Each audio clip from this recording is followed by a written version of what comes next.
right, here we have a 2009 Hyundai Kia SKT100M. This is a 6-inch chucker lathe, so no tailstock. It is live tool. See, we have live tools here. We also have additional holders up on top. Most of them have never been used. We do have a tool presetter, Fanuc OITC control. Machine is super low hours. We have an Eco Load LNS bar feed and 4 different spindle liners that are included.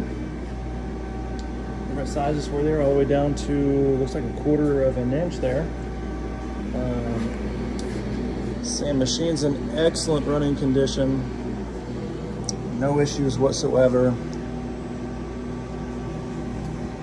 Gentleman just did not use the machine much. I think it's 56 or some odd hours on it. We'll have that in the listing. But everything is in great working order.